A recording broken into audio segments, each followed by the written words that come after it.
একজন সাহাবী রসুলের সামান্য একটু অপরাধ হয়ে গেছে, রসুল তার উপরে বেজার।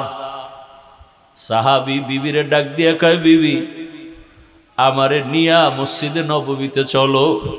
রসুল আমার দিকে রাগ করে তাকায় না, আমি সালাম দিলেও নেয় না। আমারে আইনা চলো, রাতের গভীরে কেউ নাই, একটা রশি নিয়ে আসছে, খুঁটির গোড়ায় বৈশা কয়, বিবি আমারে হাত পিছে নিয়ে খুঁটির সাথে কঠিন ভাবে বাঁধো। এমন ভাবে বাঁধছে। এবার সাহাবী কান্না শুরু করলেন আর বললেন, বিবি যাও, আল্লাহর রসুলের উপরে আল্লাহ আয়াত নাজিল কইরা যতক্ষণ আমারে ক্ষমার ঘোষণা না দিবেন আমার রশিও খুলবা না, আমি কান্নাও বন্ধ করব না। সাহাবী খুঁটির গোড়ায় বাইদা বিবি চলে গেছে। রসুল দেখতেছেন, কিছু বলেন না, চুপচাপ নামাজ পড়ায় চলে যান। কঠিন কোনো অন্যায় না। সাহাবী কাঁদতেছেন, এত কান্না। কয়েকদিন পর আল্লাহ পাকের রসুলের কাছে জিবরাইল এসে হাজির। আয়াত নিয়ে কয়, ইয়া রাসূলুল্লাহ, আপনার ওই তওবাকারীকে আল্লাহ মাফ করে দিয়েছেন। রহমতের নবী যাইয়া চোখের পানি ছেড়ে কয়, তোর কপাল খুলছে রে সাহাবী, আল্লাহ পাক আয়াত নিয়ে পাঠায় দিছেন, তোরে মাফ করে দিছেন। ওই দিন থেকে খুঁটির নাম হয়ে গেছে সতুনে তওবা, তওবার খুঁটি। যেই খুঁটির উপরে লেখা সতুনে আয়েশা, আম্মা জান আয়েশা রাদিয়াল্লাহু আনহা ওই খুঁটির গোড়ায় বৈশা বেশি বেশি ইবাদত করতেন, ইতিকাফ করতেন, নামাজ পড়তেন। ওই জন্য ওখানে লেখা আয়েশার খুঁটি। সতুনে উস্তুনে হান্নানা একটা খেজুর গাছের নাম। নবী যেই খেজুর গাছে টেক লাগায়া খুতবা পড়তেন জুমায়, নতুন একটা মিম্বর বানাইছেন, ওইটাই খুতবা পড়বেন। বুখারী শরীফে আছে, খেজুর গাছটা মরা, মানুষের মতো কান্নার আওয়াজ আসতেছে। নবীজি বলেন, এই মরা খেজুর গাছ কাঁদো কেন? আপনার বিরহের বেদনা, কি চাও আমি দোয়া করে দেই, তুই তাজা হ, তোর উপরে খেজুর আসবে, উম্মতরা খাবে। না না, কি চাও? ইয়া রাসূলুল্লাহ, আপনি আমার জানাজা পড়াইয়ে এখানে দাফন করবেন, কিয়ামতের দিন আমি আপনার সাথে জান্নাতে থাকব। রাসূল তাই করলেন। ওই বরাবর যে পিলার উঠছে, ওই পিলারের উপরে লেখা দিছে সতুনে উস্তুনে হান্নানা।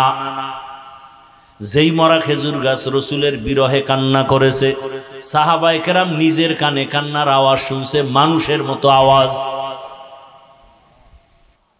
মুসা নবী আল্লাহরে দেখতে গেছে তুর পাহাড়ে, ঘটনা জানেন না? সূরায়ে তাহা, সূরায়ে কাসাসে ঘটনা আছে। এদিকে বিবি সফুরা শুআইব আলাইহিস সালামের মেয়ে, তার বিবি, গর্ভে বাচ্চা, শীত। মুসা নবী যাবে মিশরে, রাস্তার মাঝে ব্যথা শুরু হয়ে গেছে, আগুনের দরকার। মুসা নবী আগুন আনতে যায়, দেখে সামনে আগুন, খেজুর গাছের মতো একটা গাছে আগুন জ্বলে। আল্লাহর কুদরত, যত নবী আগায় আগুন তত পিছনে যায়। যাইতে যাইতে তুর পাহাড়, মুসা নবী যখন পাহাড়ে পা রাখলেন, হঠাৎ একটা গায়েবী আওয়াজ, ইয়া মুসা ফাখলা'না আলাইক ইন্নাকা বিল ওয়াদিল মুকদ্দাসি তুয়া। এই মুসা, জুতা খোলো, এটা পবিত্র উপত্যকা তুর পর্বত। মুসা নবী কয়, দুনিয়ার কেউ যদি আওয়াজটা দেয়, হয়তো ডান দিক থেকে, না হয় বাম দিক, না হয় সামন দিক, না হয় পিছন দিক, কিন্তু জুতা খোলার আওয়াজটা আমি চতুর্মুখী পাইলাম, চারিদিক থেকে। আমি প্রশ্ন করলাম, মান আনতা, আপনি কে? গায়েবী জবাব আসলো, আনা রব্বুক, আমি তোর রব। মুসা নবী কয়, এই সুযোগ তার ছাড়া যাবে না।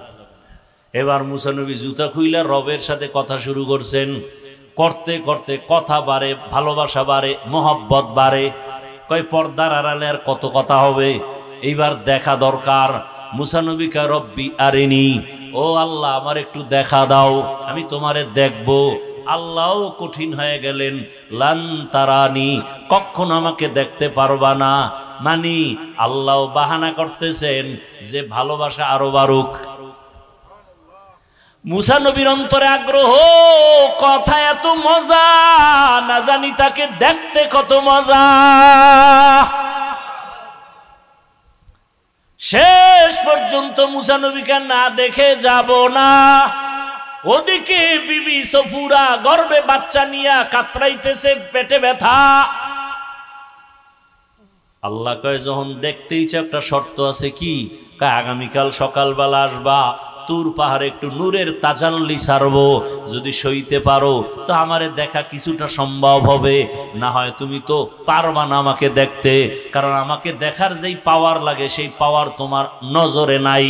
মুসা নবী কয় ঠিক আছে। পরের দিন আসছেন, ফালাম্মা তাজাল্লা রব্বুহু লিল জাবাল, একটু তাজাল্লি যখন ছাড়লেন, তুর পাহাড় পুড়িয়া গেল। মুসা নবী বেউস, সজাগ হইয়া কয় আল্লাহ, মুসা এবার দেখবানি? না না না না, কাম হয়ে গেছে। এবার মুসা নবীর চোখের মধ্যে তো নূরের ঝলক লেগে গেছে, পাওয়ার বেড়ে গেছে। আল্লাহ কয় মুসা, চোখের উপরে নেকাব লাগাও, কারণ দুনিয়ার কেউ যদি তাকায় ওই তোমার চোখে লাগলেই তার চোখ অন্ধ হয়ে যাবে, কারণ তোমার চোখে পাওয়ার বেড়ে গেছে, নূরের তাজাল্লির আভা লেগেছে। গেছে বাড়ি তো না রাস্তায়। বিবি সফুরার অজান্তে যখন নজর পড়ে গেছে, একটা চোখ গেছে গিয়ে জাগাত। মুসা নবী, আরে আল্লাহ কইছিল মনে নেই, আমার দিকে তাকায় না, তাকায় না। সাথে সাথে নেকাব লাগাই দিছে। বিবি কয় স্বামীরে দেখবো না তো এই দুনিয়া থেকে লাভ কি? অন্ধ হয়ে গেলে যাবো। একটা গেছে এমনি, এবার আবার চাইছে ইচ্ছা করে, এই দুনো চোখ গেছি। মুসা নবীকে আল্লাহ দয়া করে আপনি চোখ দুইটা আমার স্ত্রীর ফিরাইয়া পাওয়ার বাড়ায় দেন, অন্তত আমাকে যেন দেখতে পারে। ভাইরা আমার, এজন্য আল্লাহ ওয়ালা যারা, আল্লাহ ওয়ালা, আল্লাহর ওলি। আল্লাহর ওলি কারা?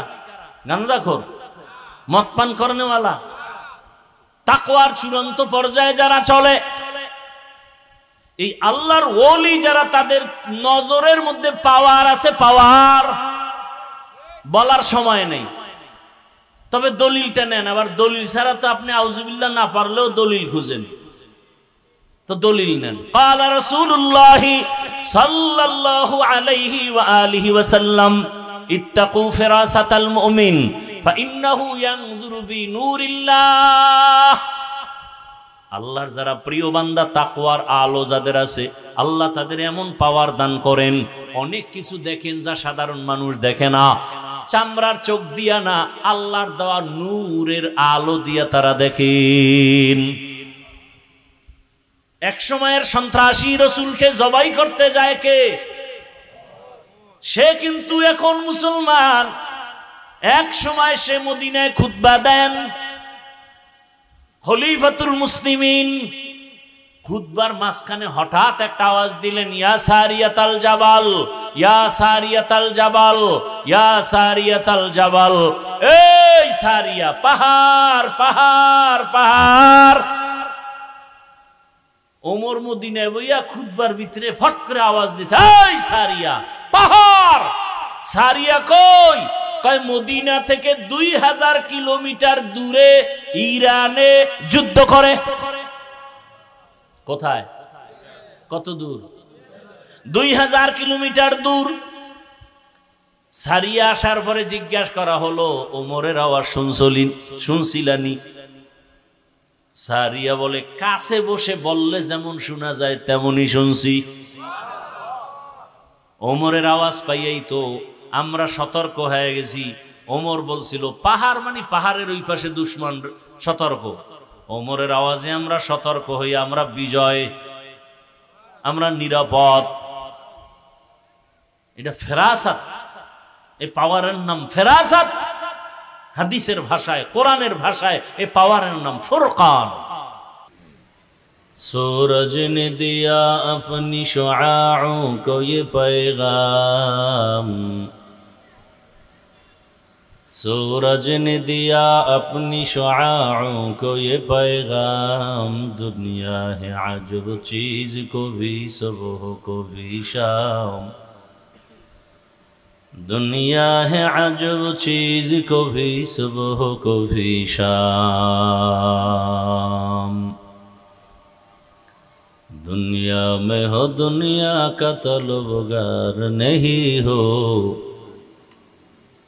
दुनिया में हो दुनिया का तलबगार नहीं हो, बाजार से गुजर हो खरीदार नहीं हो, बाजार से गुजर हो खरीदार नहीं हो। मकबूल है शाज़ है काबिल तो बहुत है, मकबूल है शाज़ है काबिल तो बहुत है, आईना के मानिंदे तू नहीं दिल तो बहुत है, आईना के मानिंदे तू नहीं दिल तो बहुत है।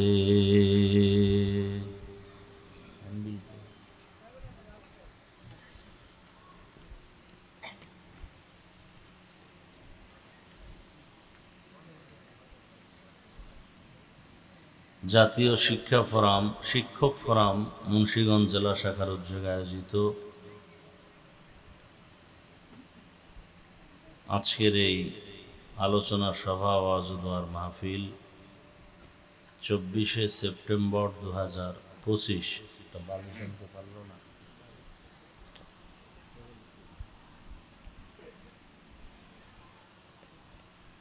সভাপতি হাফেজ মাওলানা ইমদাদুল্লাহ হক্কানি দামাত বারাকাতুহুম, প্রধান অতিথি অধ্যাপক নাসিরউদ্দিন খান সহ অন্যান্য অতিথিবৃন্দ, হযরত উলামায়ে কেরাম, এলাকার বিভিন্ন স্থান থেকে আগত আল্লাহ পাকের আশিকিন, জাকিরিন, শাকিরিন, মুহিব্বিন, মুরব্বিয়ানে আযম, কলিজার টুকরা আমার সমবয়সী যুবক বন্ধুগণ, স্নেহের ছোট ভাই, পর্দার আড়ালে মা বোনেরা, আল্লাহ পাকের দরবারে শুকর যে আল্লাহ আমাদেরকে সুস্থ রেখেছেন, আলহামদুলিল্লাহ। জীবনের অমূল্য এক সম্পদের নাম সুস্থতা। টাকা পয়সা বাড়ি গাড়ি সব আছে, কিন্তু আপনি অসুস্থ, কোনো জিন্দেগি, এই জিন্দেগির কোনো মূল্য নেই। টাকা পয়সা বাড়ি গাড়ি তেমন নাই, কিন্তু আপনি পূর্ণ সুস্থ। আপনার মতো শান্তির মানুষ, সুখের মানুষ আর কেউ। আল্লাহ সুস্থতাকে আমাদেরকে দায়মান কবুল করেন। কি মনে হয় সুস্থতার থেকে বড় নেয়ামত আর আছে কিছু? আর এই সুস্থতা ঠিক রাখার জন্য, সুস্থ থাকার জন্য, সুস্থতাকে ধরে রাখার জন্য, আপনি অসুস্থ হলে কেউ চাকরিতেও, ব্যবসায়, পার্টনারে, এমন অবস্থা যে আপনার ঘরের কেউ আপনাকে ভালোও জানবে না, একদিন আর 2 দিন। আপনার আপনরাও বলবে ঘর থেকে নামায় দাও, গোপনে পারলে বা ডাক্তারকে বলবে মেরে ফেলার মতো কিছু ঔষধ দাও। তাহলে সুস্থতার দাম আছে না নাই? কম না বেশি? সেই সুস্থতাকে ধরে রাখার জন্য আল্লাহ দয়া করে একটা ঔষধ দিছেন। কে দিছেন? ঔষধটা ফ্রি। এই যে নামাজ পড়ে না, ভোর রাত্রে উঠা শীতের মধ্যে রাস্তায় দৌড়াইতেছে, এরকম বেনামাজি নাই? সেই ভোর রাত্রে কুয়াশার মধ্যে দৌড়ায় কেন? রোগ কমবে, সুস্থ থাকবে, তাই না? তাহলে সুস্থতার জন্য মানুষ কত, এই যে ডায়েট করে, না খাওয়ার এক প্রতিযোগিতা চলতেছে। যারা ডায়েট করার মূল থিম কি? না খাওয়ার সাধনা। যত না খায়া থাকবা তত সুস্থ। এই সুস্থতাকে ধরে রাখার জন্য একটা ঔষধ দিছেন কে? আল্লাহ। কেমন ঔষধ? কত টাকা লাগবে বলেন? কি? ফ্রি। ঔষধটা কি? কেমন ঔষধ? পৃথিবীতে মানুষের জীবনে এর থেকে আর মহা ঔষধ নাই। সেই ঔষধের নাম রাতের ঘুম। সে ঔষধের নাম, সেই রাতের ঘুমকে জবাই করার জন্য মহা এক ক্যান্সার, যার উপরে আর কোনো ক্যান্সার, এই মহা ক্যান্সারের নাম অদৃশ্য এক মরণাস্ত্রের নাম মোবাইল। অদৃশ্য এক মরণাস্ত্র, মানুষকে মেরে ফেলবে ধুকে ধুকে। এর নাম কি?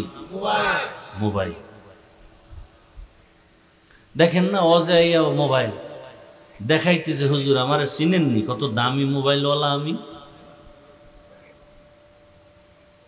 বর্ষে বেহেশতের বাগানে মন বেহেশতের বাগান মুখী নেই, মোবাইল মুখী। এভাবে বুঝানের মানুষও এক সময় থাকবে না। বরং এইরকম বুঝাইতে গেল হুজুর বেইজ্জতি হবে হবে ভাব। আমি আকাম করি, আপনার সমস্যাটা কি? আমি চুরি করলে আপনার সমস্যা কি? আমি অন্যায় করলে আপনার বাজে কেন? তোমার মতো যদি অপরাধী আমিও হই তা আমার বাঁচবে না, আর আমি যদি পিওর মানুষ হই তা আমার বাঁচবে না। তোমার সাথে যুদ্ধ করতে হবে। কারণ রসুল আসছেন এক চরিত্রহীন লম্পটদের সমাজে।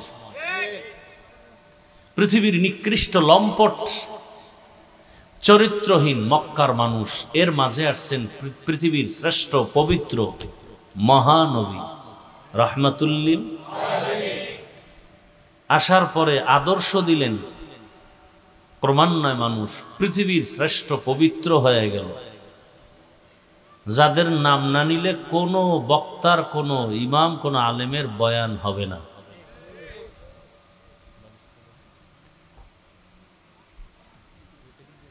আল্লাহ আমাকে আপনাদেরকে হেদায়াতের দৌলত দান করেন। দেন পিছনে দেন, এখানে এটা সরান।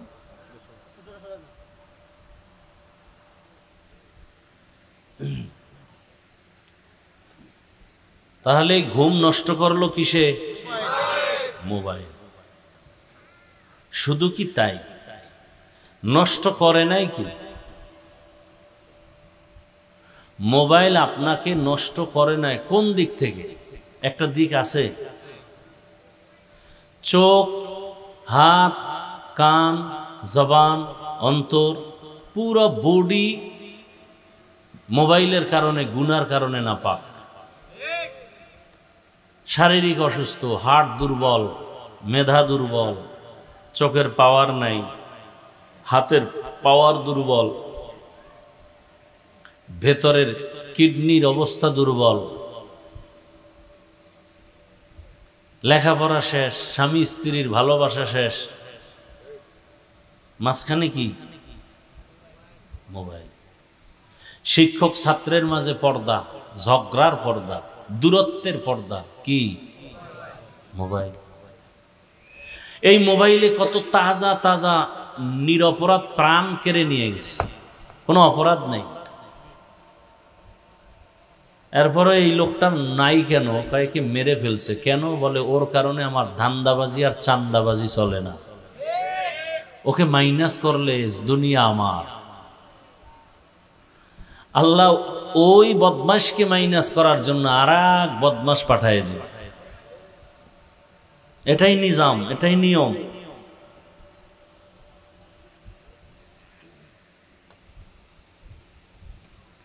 মহামারী করোনা আমাদেরকে দেখিয়ে দিয়েছে, কিন্তু আমরা চোখ থাকতেও অন্ধ, বুঝি না।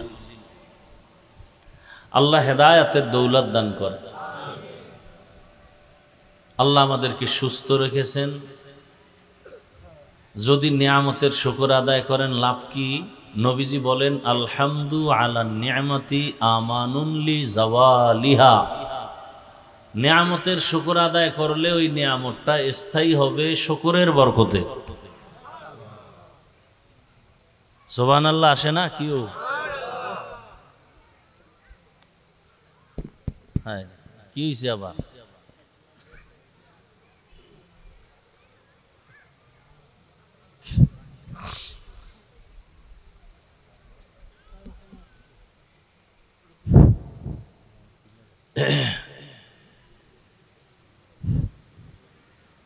আল্লাহ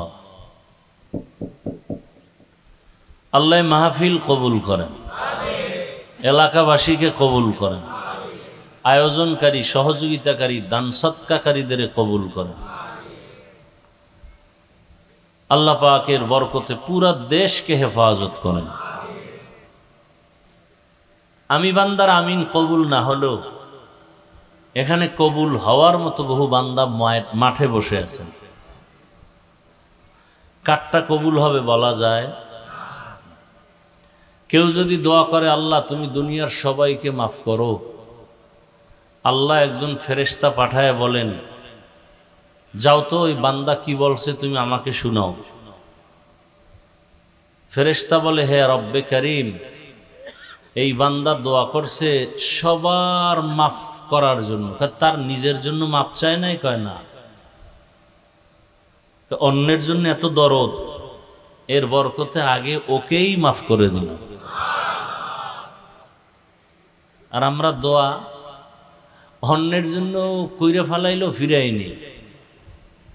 যেমন কিছু মূর্খ সমাজে আছে, পণ্ডিত, কি পণ্ডিত? কথা বলেন না কেন?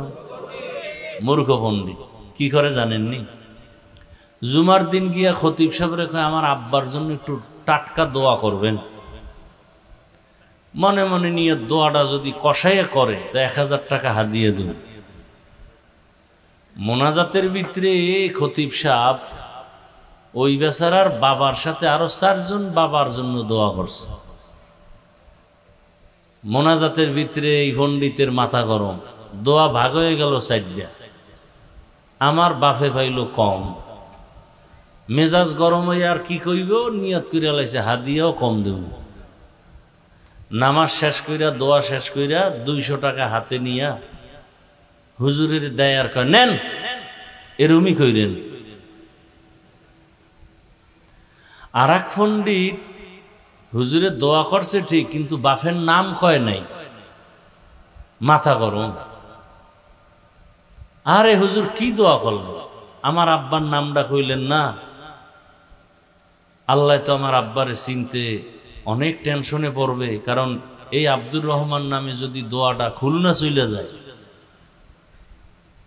তা তো আর এক ঝামেলা। কিছু মূর্খ আছে সমাজে, থাকবেই, কিন্তু নিজেদের ভাবে অনেক মহাপণ্ডিত, কিন্তু এদের উপরে আল্লাহর লানত, ফেরেশতাদের লানত, মা বাবাও বরদোয়া করে।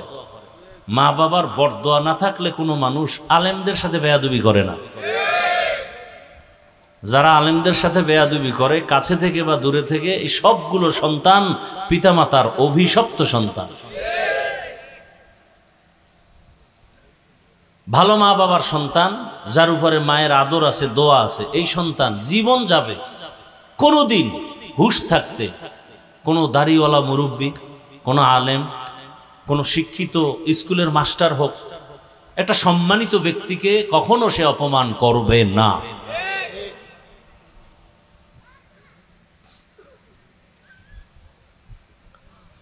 আল্লাহ, কোরবানির সময় দেখেন না, গরু বাইন্দা সাইন্দা নিচে শোয়াইয়া এরপরে লিস্টি দেয়, চিঠি, হুজুর পড়েন।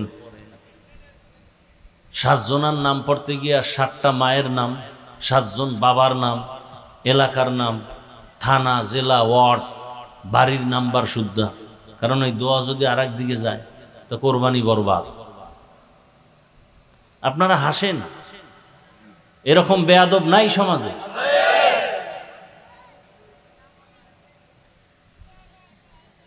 আল্লাহ হেদায়েত দান করুন।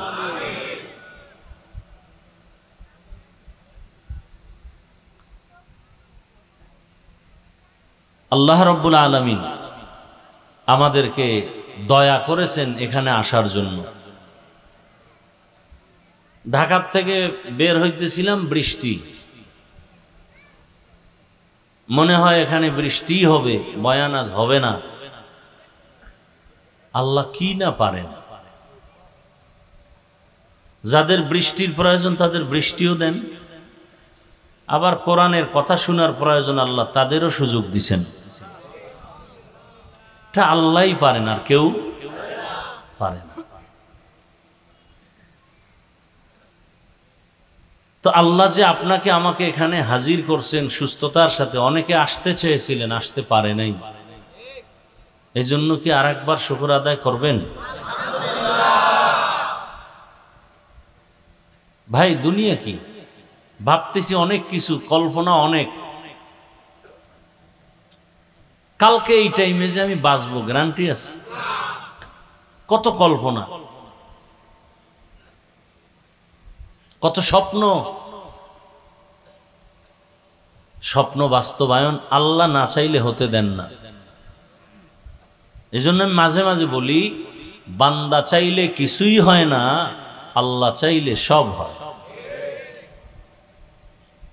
আল্লাহ চাইলে, তবে বান্দা চাইলেও হবে যদি বান্দার চাওয়াটা আল্লাহর চাওয়ার সাথে মিলে যায়। আতিনা ফি দারে দুনিয়া না হাসান, আতিনা ফি দারে উকবা না হাসান, ইয়া গিয়াসাল মুস্তাগীসিন ইহদিনা লফতিখারা বিল উলুমি ওয়াল গিনা। হর গোর কি দাও দাও দাও, আরে জালা, আহ দাও দাও, তাড়াতাড়ি তাড়াতাড়ি।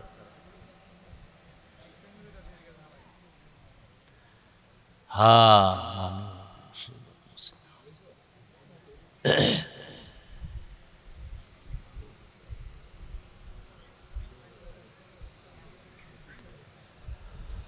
আল্লাহ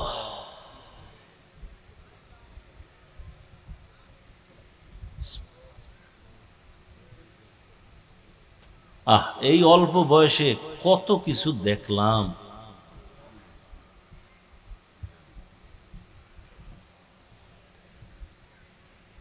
কত কিছু আল্লাহ দেখাইলেন।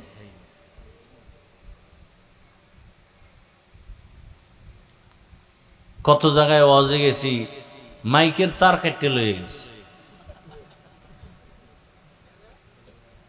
কত বড় কুলাঙ্গা। পরে শুনি এমন ক্যান্সারে পড়ছে, মৃত্যু পর্যন্ত তার বিছনার থেকে উঠতে পারে না। কারণ মানুষের কলিজার থেকে যে বরদোয়াটা আসে, হাত উঠায় বলা লাগে না আল্লাহরে শেষ করো, দিল থেকে যে একটা নিঃশ্বাস আসে কষ্টের, এটা ওর ধ্বংসের জন্য যথেষ্ট। এই বেটা, রাস্তায়, মুন্সিগঞ্জের রাস্তায় ঘুরবা, দেখবা বহু পাগল ল্যাংটা ইংলিশে কথা কয়। বিষয় কি, পাগলদের জন্য আলাদা কোনো কোচিং সেন্টার আছে? তো ইংলিশ শিখলো কই?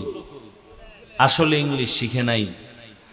ও ভালো স্টুডেন্ট ছিল স্কুলের, বেয়াদবি করার কারণে কারো বরদোয়া লাগছে তো পাগল হয়ে গেছে। পাগল হইতে টাকা লাগে না, ব্রেনের একটা তার ছিঁড়ে গেলে তোর জিন্দেগি বরবাদ।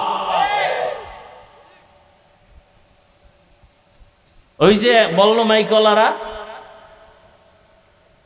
কোথায় সমস্যা করে ফেলছে। যদি কোনো মানুষ করে, আল্লাহকে হেদায়েত দান করে।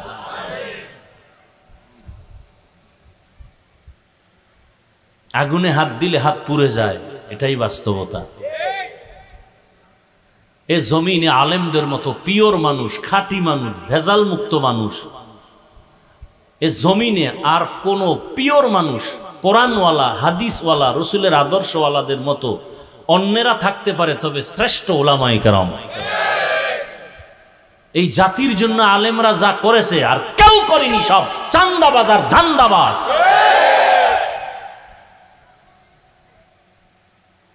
বলেন তো, সরকারি চাকরি আর বেসরকারি চাকরি যারা করে, ডিউটি কয় ঘন্টা প্রতিদিন? 8 ঘন্টা। নিম্নে বেতন কত? 20,000 ধরে নিলাম। টেবিলের তলে আরো কত কিছু পায়, মুক্তার দানা। বাংলাদেশ তো এই দিক দিয়ে আগানো, টেবিলের তলে অনেক কিছু পাওয়া যায়, মাশাআল্লাহ অনেক কিছু পায়, রাতারাতি কলা গাছ। বলুন তো 8 ঘন্টা ডিউটি, মাসে বেতন 20,000, এরপরে ডানে বামে তো এমনি হেমনে আছেই। হৃদয় থেকে বলবেন, মানেন আর না মানেন, সত্য কথাটা সাপোর্ট করেন, স্বীকার করেন। একজন ইমাম সাহেবের ডিউটি কত ঘন্টা প্রতিদিন? সত্য কথাটা বলেন, মাসে বেতন কত? আপনার বিবেককে জিজ্ঞেস করেন তো, এর থেকে জুলুম আর জমিনে কি হতে পারে? তাও তো ইমামকে রিমান্ডে রাখে কমিটি, রিমান্ডে। একক তো নামাজে না থাকলে রিক্সাওয়ালা কয় গেছিলেন কই? ইমাম সাহেব কয় কে তুমি? আমি রিক্সা চালাই। কয় এত দাপট কেন? কয় 5 টাকা বেতন দেই, তার বাহাদুরি।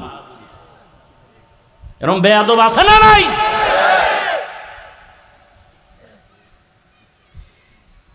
খবরদার, ডানে র্যাব, বামে আর্মি, সামনে পুলিশ, পিছনে বিডিআর, চতুর্মুখী বাউন্ডারির মধ্যেও আল্লাহ ধৈর্য ফেলাইলে কিন্তু বাঁচার উপায় নাই, সাবধান। খবরদার, সব জায়গায় কিন্তু চালাকি চলে না। খবরদার, বহু চালাক জঙ্গলে ঘুমায়, বিল্ডিং এ জীবনে আর ঢুকতে পারবে না, সাবধান। সব জায়গায় মাস্তানি চলে না। আল্লাহ হেদায়াত দান করুন।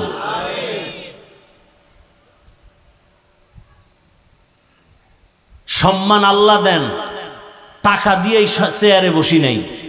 চেয়ারম্যানের চেয়ারের মেয়াদ শেষ, এমপি সাহেবেরটা শেষ, কোরআনওয়ালার চেয়ার কোনো মেয়াদ নাই।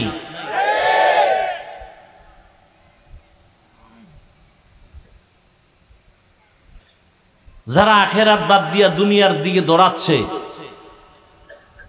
কেউ হাসে কেউ কান্দে, কিন্তু কোরআনওয়ালা কোনো পেরেশানি আছে? নাই। টাকা নাই, বাড়ি নাই, পয়সা নাই, গাড়ি নাই, কিচ্ছু নাই, শান্তি আছে। কেন? ১৫০০ বছর আগে রসুলের চ্যালেঞ্জ করা 2 জিনিস যারা ধরে রাখবে, আমি রসুল চ্যালেঞ্জ দিলাম, এদের ঈমানও যাবে না, সম্মানও যাবে না।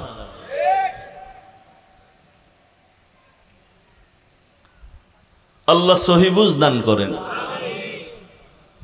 কত যুবক জেনারেল লাইনে পড়ে ঢাকা কলেজে, মাঝে মাঝে ওয়াজে দেখা হয় বা মাদ্রাসা আছে, ব্যবহার দেখলে মনে হয় রুমাল দিয়া পাও মোছাইয়ে দিয়ে। যে মানুষ কি এত ভালো হইতে পারে, তাও জেনারেল লাইনের যুবক। আবার কিছু যুবকদের, কিছু ওই লাইনের মানুষের ব্যবহার শুনলে এত কষ্ট পায়, যে ইমাম বয়ান করতেছে, সামনে দাঁড়ায় প্রতিবাদ, হুজুর এমনে কইরেন না, হেমনে করেন।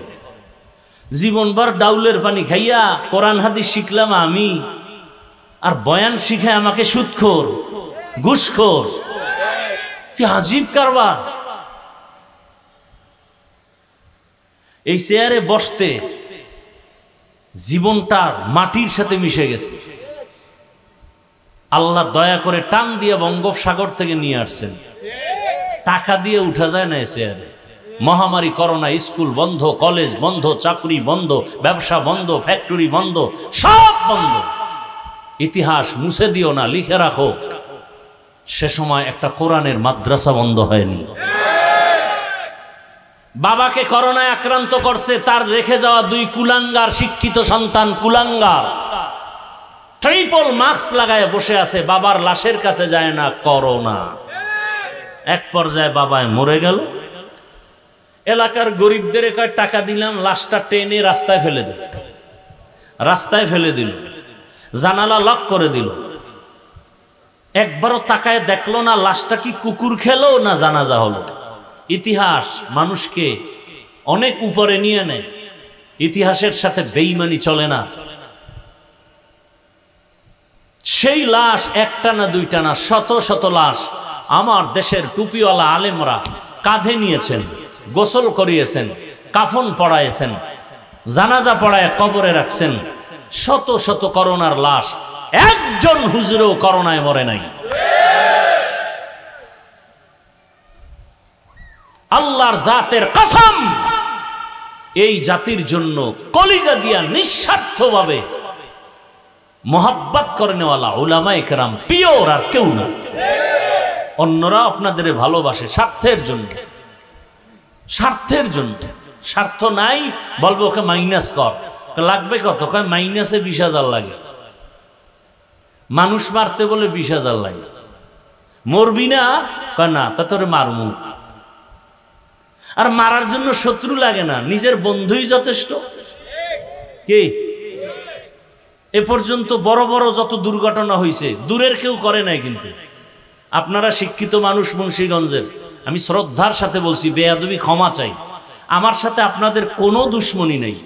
আমি চাই আমি একটু ভিন্ন লাইনে বয়ান করি, সোজা সাপটা বয়ান করি, বাংলায় বয়ান করি। এত বড় শিক্ষিত আমি না, এত বড় আলেমও আমি না, আমলও নাই। তো সাধারণ মানুষকে কিছু বুঝ দেওয়ার জন্য খুব সোজা কথা বলি। আমি এখানে একটা মানুষকে হুজুর বানাবার পরামর্শ দিতে আসি নাই। শিক্ষিত মানুষ, শ্রদ্ধার সাথে বলছি, আমি স্কুলে পড়ুয়া, কলেজে পড়ুয়ার পক্ষে কিছু পরামর্শ দিতে আসছি। ও যেন স্কুল না ছাড়ে, ও কলেজ থেকে যেন ভিন্ন দিকে না যায়। যে চাকরি করে সে যেন চাকরিই করে, যে ব্যবসা করে সে যেন ব্যবসায়ী করে। তাকে কিছু পরামর্শ দিয়ে আমি মোনাজাত দিয়ে চলে যাও। আমি একবারও বলবো না তাবলিগে যাও, একবারও বলবো না চরমনাই যাও, একবারও বলবো না টুপি লাগাও।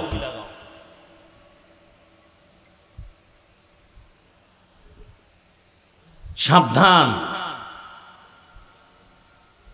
আল্লাহ আমাকে হেদায়েত দান করেন। আপনাদের হেদায়েত লাগবে কিনা এটা তো আপনাদের ভালো জানা দরকার, এবং আপনারাও দোয়া করা, নিজেরটা নিজে দোয়া করেন। আমগো দিয়া ফাও দোয়ার কত করাইবে, আর দোয়া করুমু যে তাও ভয় লাগে, দোয়া করলেই মামলা। মসজিদের জন্য দোয়া করছে হুজুরে, আপনারা এই মসজিদে টাকা পয়সা দেন, খুব ভালো কমিটি, ভালো দোয়া টোয়া কইরা গেছে, পরে শুনে কমিটি টাকা উঠে সব খাইয়া সাফ করে ফেলেছে। এলাকাবাসী গরম, কমিটিরও দোষ নাই, মসজিদেরও দোষ নাই, চান্দা যারা দেশে এগো দোষ নাই। দোয়া করছে কে? এরে ধর, দোয়া করলো কেন? এই জন্য দোয়াও কমায় দিছে, গোপনে করি চুপচাপ আল্লাহর কাছে। কারণ একজন আলেম বাংলাদেশে পাবেন না যে উম্মতের নিয়ে ভাবে না, দোয়া করে না। কত কষ্ট দেন আপনারা আমাদেরকে, ফেসবুকে লেখেন, গালাগালি করেন, ইশারা ইঙ্গিতে কত কিছু করেন। একজন আলেম কোনোদিন রাগ করে না, বেতন 8,000 বাকি কিচ্ছু বলেন, বরং মোনাজাতটা দিয়া কি দোয়া, আল্লাহ অসুস্থদেরকে সুস্থ বানাও, কবরওয়ালাদের জান্নাত দাও, ব্যবসা চাকরি যারা করে বরকত দাও। কি পরিমাণ দোয়া করে। এ কারণে আমাদের টাকা না থাকলেও আল্লাহ সম্মান দিছেন। এই সম্মানটা আমি আলেম হিসেবে পাচ্ছি তা না, আপনিও পাবেন। রসুলের আদর্শ লাগান, সম্মান আপনারও বেড়ে যাবে। কোনো বিপদ আসবে না আপনার উপরে, আমি গ্যারান্টি দিলাম। আপনি যে কোনো দল করেন, আমি গ্যারান্টি দিলাম, রসুলের আদর্শ লাগায় দেন, আপনার উপরে কোনো বিপদ আসবে না। আল্লাহ, ওলামায়ে কেরাম আলোচনা করেছেন। আমি আপনাদের ধৈর্যের উপরে 2-4টি কথা বলবো, এবং সেই নিয়তে কোরআনে হাকিমের এক টুকরা আয়াত, রসুলের একটি হাদিস পড়েছি। আল্লাহ বলেন, মা আতাকুমুর রাসূলু ফাখুযু। হে রাসূল, আপনি বলে দেন আমি আল্লাহ পাকের অমীয় বাণী, মূলত আমি বলতেছি, ও দুনিয়াওয়ালারা, আমার রসুল তোমাদের সামনে যা নিয়ে আসছেন তা আঁকড়াইয়া ধরো। ওয়ামা নাহাকুম আনহু ফান্তাহু, যেই জিনিস বিষয় তোমাদের রসুল নিষেধ করেছেন তার থেকে ফিরে থাকো। রহমতের নবী বলেন, বিদায় বেলা আমি রওজা মোবারকে চলে যাব, তবে দুটো জিনিস তোমাদের মাঝে রেখে গেলাম, আঁকড়াইয়া যদি ধরতে পারো ঈমানও যাবে না, সম্মানও যাবে না। না আলেমগো আলাদা কয় নাই, সবার জন্য। এক নম্বরে কোরআন, দ্বিতীয় হলো নবীর সুন্নাত আদর্শ। এই দুইটা জিনিস যারা আঁকড়ায় ধরবেন, রহমতের নবী বলেন ঈমানও যাবে না, সম্মানও কখনো যাবে না। ১৫০০ বছর পর এই মুন্সিগঞ্জের এলাকা, এতগুলো মানুষ যদি কোনো টাকাওয়ালা এক জায়গায় জমা করতে চাইতেন, এক নম্বরে তাদের এই মানুষগুলো আসার যাওয়ার জন্য ফ্রি গাড়ি দেওয়া লাগতো, ফ্রি। আমি কিন্তু শুরুতেই বলছিলাম, সত্য কথা না মানেন আর না মানেন স্বীকার করেন, গাড়ি লাগতো নি। এরপরে এখানে আসার পরে ভিআইপি বসার ব্যবস্থা লাগতো না, ভিআইপি চেয়ার অন্য কিছু। এরপরে আবার ফাঁকে ফাঁকে নাস্তা, না হয় চেয়ারের বাড়ি। এরপরে এই মানুষগুলোকে নিয়ন্ত্রণ করার জন্য আবার পুলিশ, কত র‍্যাব। আল্লাহ বিবেক দিছে, একটু চিন্তা করেন তো, এখানে আপনারা যারা আসছেন এই জঙ্গল বাগানের ভেতরে, কাউকে জোর করে আনা হয় নাই, ফ্রি গাড়ি দেওয়া হয় নাই। কেউ পায়ে হেঁটে আসছেন, অথবা কেউ রিক্সা ভাড়া দিয়ে আসছেন। টাকা নিবেন দূরের কথা, অনেকে এখানে টাকা দানও করেছেন। বসার ভিআইপি ব্যবস্থা আছে পৃথিবীতে, এর থেকে থার্ড ক্লাসের বিছানার নাই। বিয়ার অনুষ্ঠানে বিছনা দিল, অনেকের মনে কষ্ট আসবে, বলবে তোর বিয়ার গুল্লি মারি গেলাম, এটা বিছনা দিতে পারো না, তোর দাওয়াত দিতে কইছে কে? কিন্তু এই নরমাল বিছানায় যে বসছেন, কে ভিআইপি, কে নন ভিআইপি, কে শিক্ষিত, কে মূর্খ, কে আলেম, কে গায়েরে আলেম, সব একাকার হয়ে বসছেন, কারো অন্তরে কোনো কষ্ট নাই। নাস্তা একটু পরে দেওয়া হবে, নাস্তাও নাই। অনেকের পেটে হালকা পাতলা ক্ষুধাও লাগছে, ভিতরে ক্ষুধা। কিন্তু এরপরও মানুষগুলোকে যদি আমি বলি, ভাইজানেরা কেন বসছেন, কতক্ষণ থাকবেন, বলে আমরা টাকার জন্য বসি নাই, আল্লাহর মোহাব্বত, রাসূলের মোহাব্বত যদি আমাদের সারা রাত্র আপনি বয়ান দিয়া রাখেন, আমরা সারা রাত বসে থাকতে রাজি। এটা কি হাফিজুর রহমানের ক্রেডিট, ওর বাপের ক্রেডিট, ওর দাদার ক্রেডিট? একমাত্র ১৫০০ বছর আগের রসুলের আদর্শের দ্বারা এটা সম্ভব। এবার বুঝেন রসুলের আদর্শ কত প্রিয়। আয়াত হাদিসের তরজমা বলে ফেলেছি, এবার সংক্ষেপ কিছু ব্যাখ্যা, উঠা বসা করলেই মোনাজাত। ব্যাখ্যা কি কথাটা হবে? আল্লাহ বলছেন রসুল যা নিয়ে আসছেন আঁকড়ায় ধরো। প্রশ্ন হলো রসুল কি নিয়ে আসছেন, কবে আসছেন, কেন আসছেন, কি নিয়ে আসছেন? এই কথাগুলোর জবাব বর্তমানে আপনারা জানেন আরবি রবিউল আউয়াল চলে, আবার রবিউল আউয়াল এই দুনিয়া থেকে রসুল বিদায় নিলেন। নবী কি নিয়ে আসছেন আর কি রেখে চলে গেলেন? সংক্ষেপ জবাব, নবী কি নিয়ে আসছেন? আল্লাহ আর এক আয়াতে বলেন, লাকাদ কানা লাকুম ফি রাসূলিল্লাহি উসওয়াতুন হাসানাহ। দুনিয়ার মানুষ, তোমাদের জন্য রসুলের মধ্যে রয়েছে শ্রেষ্ঠ আদর্শ, উত্তম আদর্শ। কেমন উত্তম? দুনিয়াতে রসুলের আদর্শের মতো আরো সুন্দর আদর্শ আর কারো কাছে আছে কিনা? ও শিক্ষিত বাবারা, রসুলের আদর্শ থেকে আরো সুন্দর আরো কারো মধ্যে আছে? যদি কেউ বলতে পারেন হাফিজ ভাই রসুলের আদর্শ থেকে আরো সুন্দর আদর্শ আছে শেখ মুজিবুর রহমানের ভেতরে, এই মিয়া শুনেন, কথা শুনেন, কথার জব কম দিবেন, আমি চাইলে দিবেন, আর চুপ করে শুনবেন কি বলি। যদি কেউ বলতে পারেন হাফিজ ভাই রসুলের আদর্শ থেকে আরো সুন্দর আদর্শ শেখ মুজিবুর রহমানের মধ্যে আছে, যদি বুঝাইয়া যৌক্তিকভাবে বলতে পারেন তাহলে আমি আল্লাহর কসম খেয়ে বলছি রসুলেরটা বাদ দিয়া শেখ মুজিব সাহেবেরটা নিব। খুব বুঝেন। কেউ যদি বলতে পারেন রসুলের আদর্শ থেকে আরো সুন্দর আদর্শ জিয়াউর রহমান সাহেবের ভেতরে আছে, যৌক্তিকভাবে বুঝাইতে পারলে আমি রসুলেরটা বাদ দিয়া তারটা নিব। পারবেন বলে কারো কলিজা আসেনি? বলতে পারবেন কারো কলিজা আছে? এবার শুনেন আমার থেকে। আবার এই মহিলা আসছে কেন ওখানে?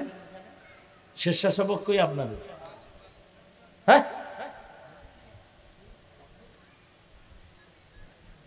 কি আশ্চর্য ব্যাপার, আপনাদের স্বেচ্ছাসেবক কোথায়?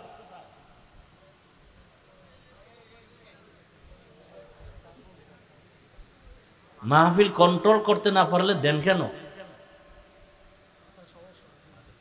সমস্যা থাকবে, আপনাদের সমস্যা। অন্যের সমস্যাটা তো ট্যাকেল দিতে হবে আপনাদের।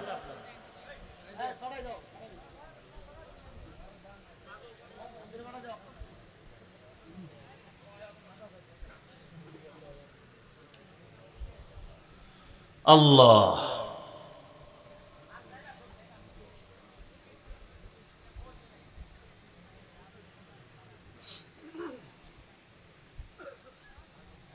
মুন্সিগঞ্জ মাহফিলে আবার ওই তবারক দেয় তো বেশিরভাগ অনেক জায়গায়, তো মনে করছে হেনও বোধহয় খাওয়ান দাওয়ান আছে।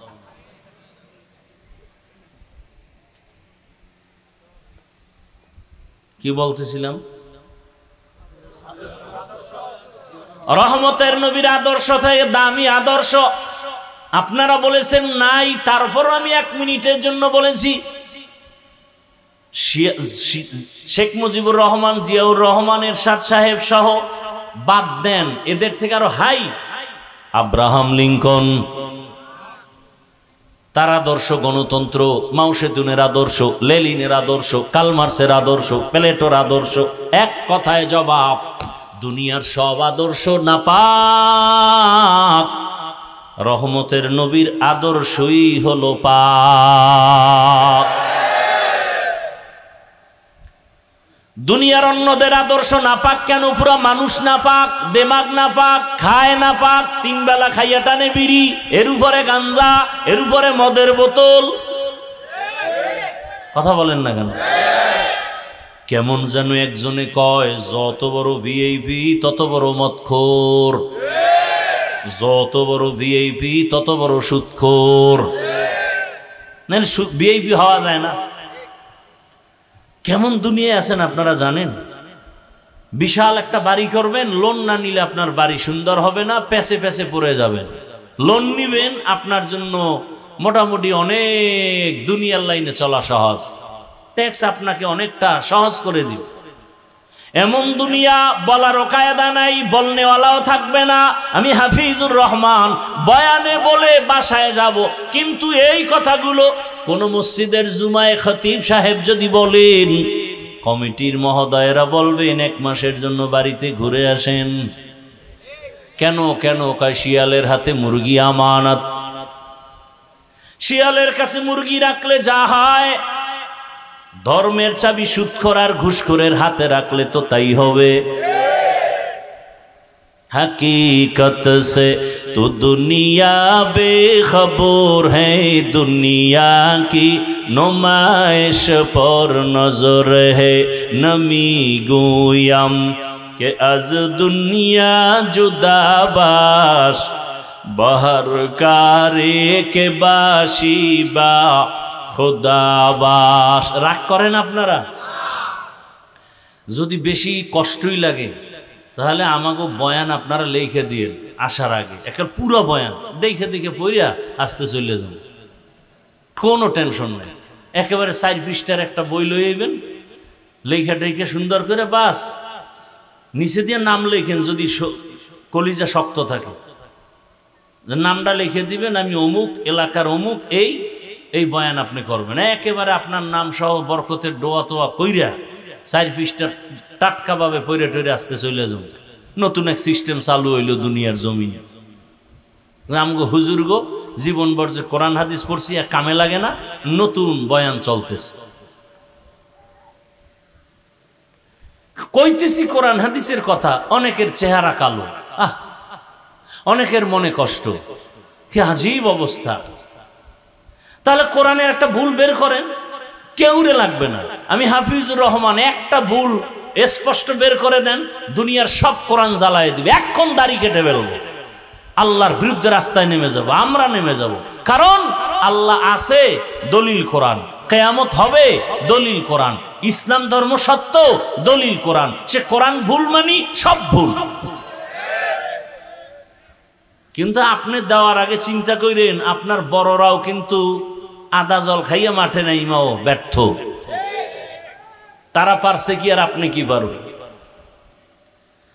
আল্লাহ হেফাজতের জিম্মা নিয়েছেন কোরআন।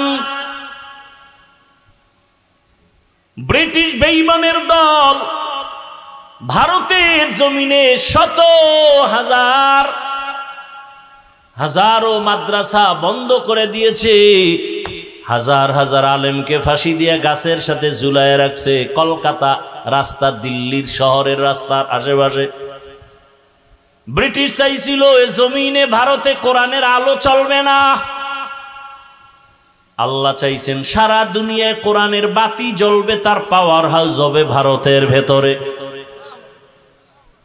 কাটটা হইছে, সারা দুনিয়াতে এখন দিনের বয়ান চলে, তার পাওয়ার হাউস দেওবন্দ। ঠিক নি?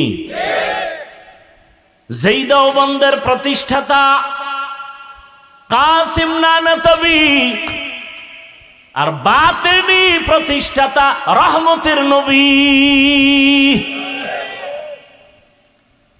ঘুমের মধ্যে রসুল আইসা রেখা টেনে দিছেন আর বলছেন, কাসিম এখানে মাদ্রাসা বানাও। কাসিম ঘুম থেকে উঠা দেখে রসুল যেভাবে রেখা টানছেন পুরা চিহ্ন স্পষ্ট দেখা যায়। ভাইরা আমার, এই স্বপ্ন কোনো বেনামাজি দেখবে না, খোদার কসম। রসুল স্বপ্নে দেখবে অনেক আল্লাহর বান্দা রসুলকে, কিন্তু কোনো বেনামাজি গুনাহগার দেখবে না, হারামখোরেরা দেখবে না, কোনোদিন না। অতএব কেউ যদি ভণ্ডামি করে বলে আমি রসুলকে দেখছি, এর সম্পূর্ণ মিথ্যা কথা। কেউ যদি বলে আমি রসুলকে দেখছি, উলঙ্গ, বুঝতে হবে তার ঈমান আমল উলঙ্গ। খুব সাবধান। 24টা ঘন্টা যে সুন্নতের উপরে চলে, দরুদের উপরে চলে, গুনাহ করে না, হাতের গুনাহ, চোখের গুনাহ, কানের গুনাহ নাই। আর আমগো তো, আমি হাফিজুর রহমান বক্তা হইলে কি হইব? সবাই আপনারা সম্মানে বসাইছেন, কিন্তু আল্লাহ তো জানে আমি কত বড় গুনাহগার। আপনি তো ইমাম সাহেব, মানুষ কত সম্মান করে, কিন্তু আল্লাহ জানে আমি সারা রাত মোবাইল চালাই, দরজা আটকাইয়া মোবাইল দেখতে দেখতে, মোবাইলের গুনার কারণে আমার হাত না পাক, আমার চোখ না পাক, আমার জিহ্বা না পাক, আমার অন্তর না পাক। এই কারণে মানুষ দোয়া চায়, আমি করি কিন্তু কবুল হয় না। মানুষ বলে হুজুর দোয়া কেন কবুল হয় না? বলে আপনার কারণে হয় না। আল্লাহ কয় ওরে হাফেজ সাহেব, ইমাম সাহেব, মানুষ ভক্তি করে যদি জানতো তুই সারা রাত মোবাইল চালাও, জীবনে নামাজ কেউ পিছনে পড়তো না। যেই জবানে গুনাহ হয়, যেই জবানের কথায় গুনাহ, চোখে গুনাহ, হাতে গুনাহ, এ মোনাজাত তো আরশে আজিমে যাবে না।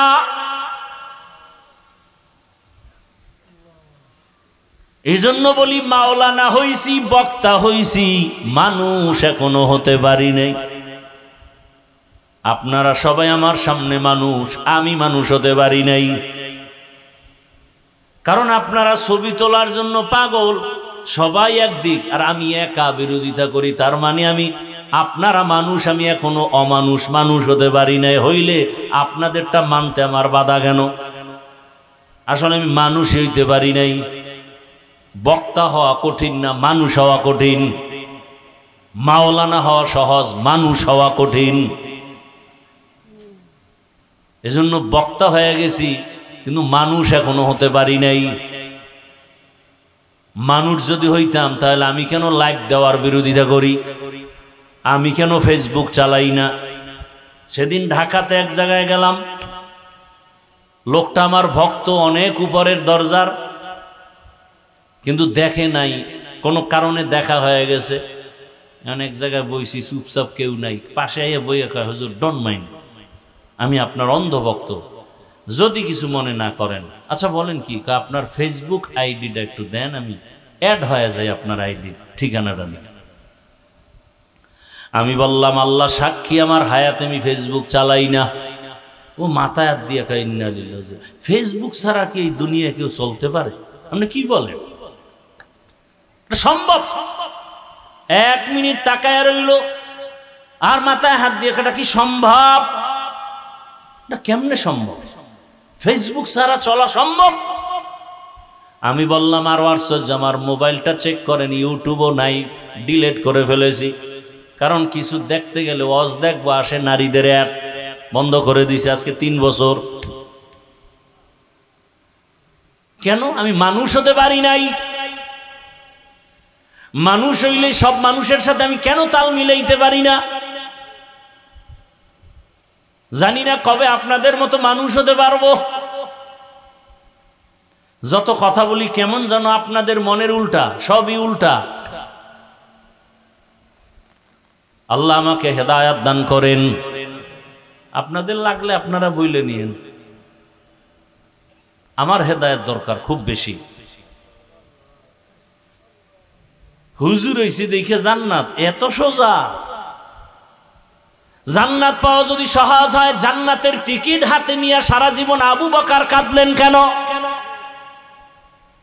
জান্নাতের টিকিট হাতে পাইয়া রাসূলের সাহাবী ওমর আজীবন কান্না করলেন কেন? তাহলে আমার উপায় কি? তাদের ইলম, তাদের আমল, তাদের নামাজ, তাদের রোজা, তাদের তাকওয়া কত সুন্দর, সেই তুলনায় তো আমার নামাজ নামাজই না। এরপরও তারা কাঁদছেন আজীবন। আমার তো গলায় রশি লাগায় কান্না দরকার। এইবারও রসুলের রওজায় ঢুকলাম, রিয়াজুল জান্নাহ। আমাকে বাংলাদেশিরা কয় হুজুর এখানে পুলিশ 10 মিনিটের বেশি থাকতে দেয় না, উঠায় দেয়, আপনি থাকেন, আমরা পুলিশের বলতেছি। আসরের আগে ঢুকছি, এরপরে বসলাম, নামাজ পড়লাম, না আসরের পরে ঢুকছি, 10 মিনিট হয়ে গেছে, পুলিশ আয় বলে উঠেন। ওরা ইশারা দিয়ে বলল, শেষ পর্যন্ত মাগরিব ওরা পড়াইলো ওখানে, আমি নামাজি পড়তে রইলাম। মাগরিবের পরে বলে হুজুর আপনি প্রয়োজনে এসা ভইরা যান, কোনো টেনশন নাই। আমি বললাম না, পেছনে অনেক মানুষ, কার হক নষ্ট করব? যতটুকু পাইছে আলহামদুলিল্লাহ, এটা বেইনসাফি হবে। তখন বসে বসে দেখলাম একটা খুঁটি, মোটা মোটা খুঁটি, পিলার, ওই পিলারের উপর আরবিতে লেখা আছে সতুনে তওবা, তওবার খুঁটি। আর একটা খুঁটির উপরে আরবিতে লেখা সতুনে আয়েশা, আয়েশার খুঁটি। আর একটা খুঁটির উপরে আরবিতে লেখা আছে উস্তুনে হান্নানা, উস্তুনে হান্নানার খুঁটি। তো তওবার ঘটনা তো আমি জানি। একজন সাহাবী রসুলের সামান্য একটু অপরাধ হয়ে গেছে, রসুল তার উপরে বেজার। সাহাবী বিবিরে ডাক দিয়ে কয়, বিবি আমারে নিয়া মসজিদে নববীতে চলো। রসুল আমার দিকে রাগ করে তাকায় না, আমি সালাম দিলেও নেয় না।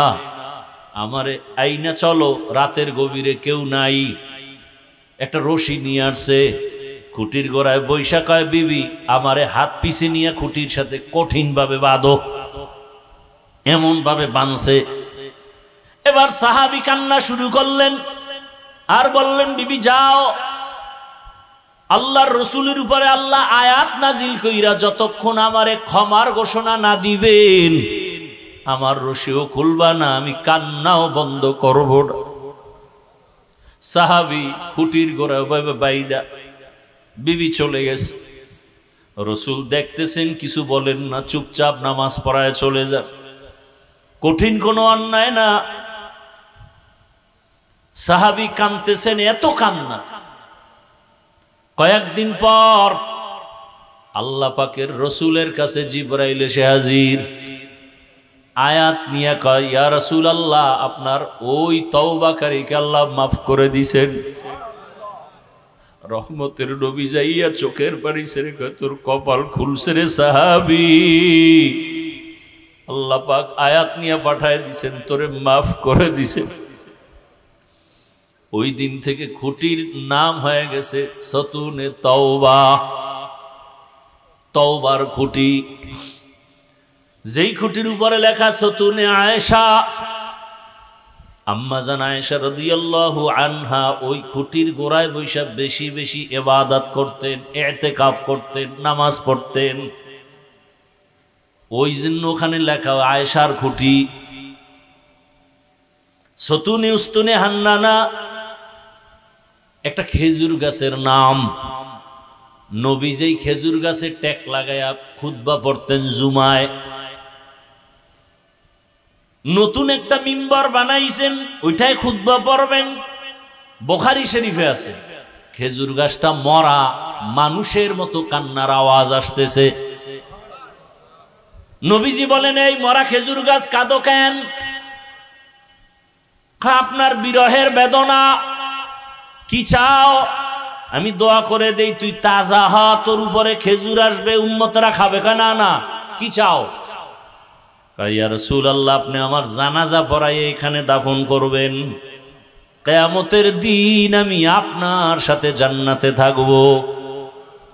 রাসূল তাই করলেন। ওই বরাবর যে পিলার উঠছে, ওই পিলারের উপরে লেখা দিছে সতুনে উস্তুনে হান্নানা। যেই মরা খেজুর গাছ রসুলের বিরহে কান্না করেছে, সাহাবায়ে কেরাম নিজের কানে কান্নার আওয়াজ শুনছে, মানুষের মতো আওয়াজ।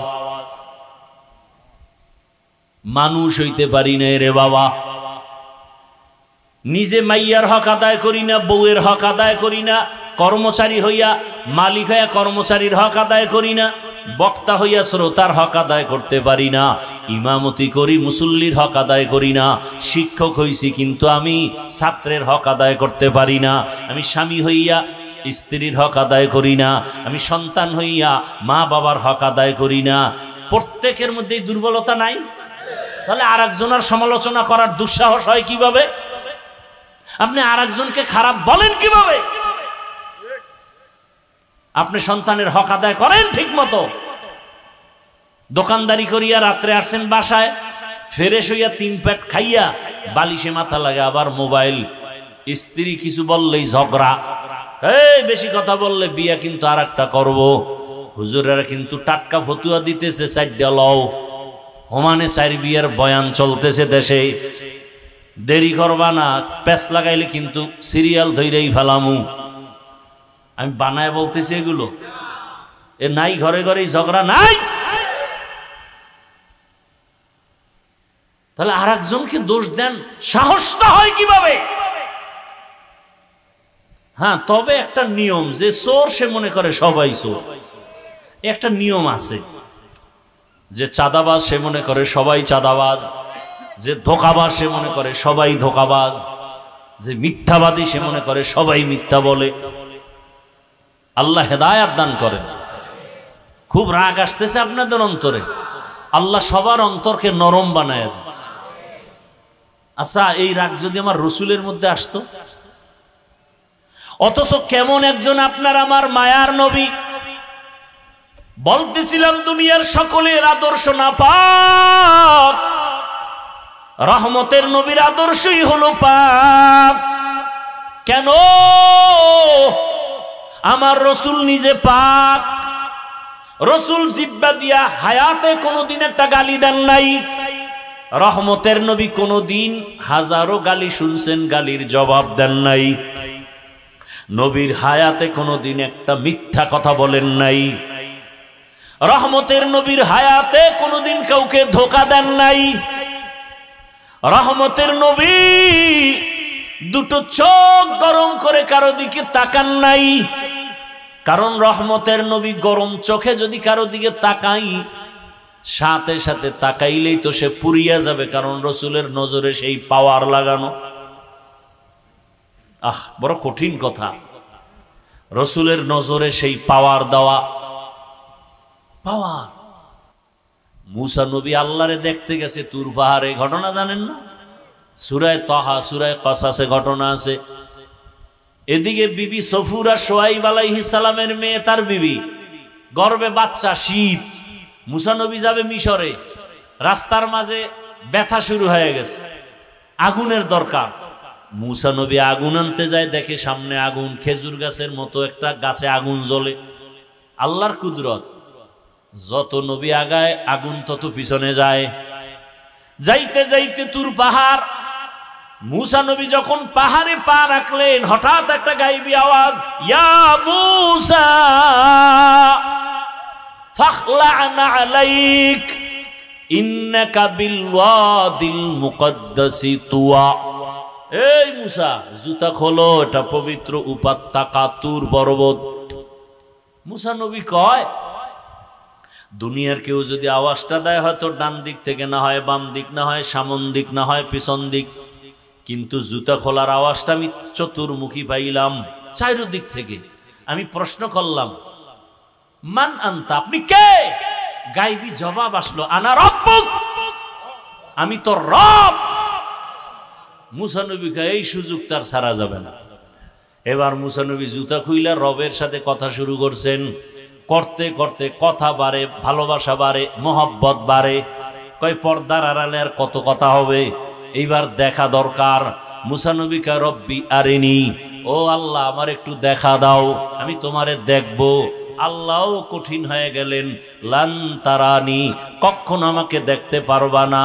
মানি আল্লাহ বাহানা করতেছেন যে ভালোবাসা আরো বাড়ুক। মুসা নবীর অন্তরে আগ্রহ, কথা এত মজা, না জানি তাকে দেখতে কত মজা। শেষ পর্যন্ত মুসা নবীকে না দেখে যাব না।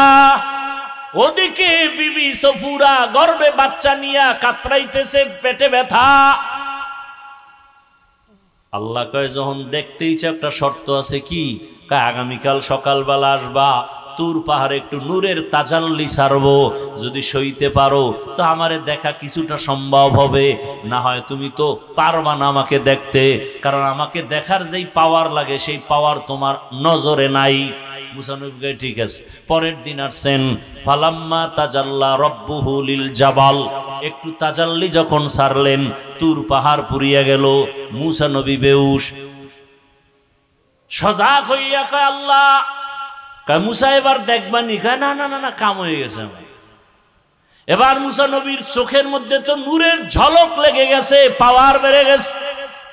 আল্লাহ কয়, এই মুসা, চোখের উপরে নেকাব লাগাও, কারণ দুনিয়ার কেউ যদি তাকায়, ওই তোমার চোখে লাগলেই তার চোখ অন্ধ হয়ে যাবে, কারণ তোমার চোখে পাওয়ার বেড়ে গেছে, নূরের তাজাল্লির আভা লেগেছে। গেছে বাড়ি, বাড়ি তো না রাস্তায়। বিবি সফুরার অজান্তে যখন নজর পড়ে গেছে, একটা চোখ গেছে গিয়ে জাকাত। মুসা নবী, আরে আল্লাহ কইছিল মনে নেই, আমার দিকে তাকায় না, তাকায় না।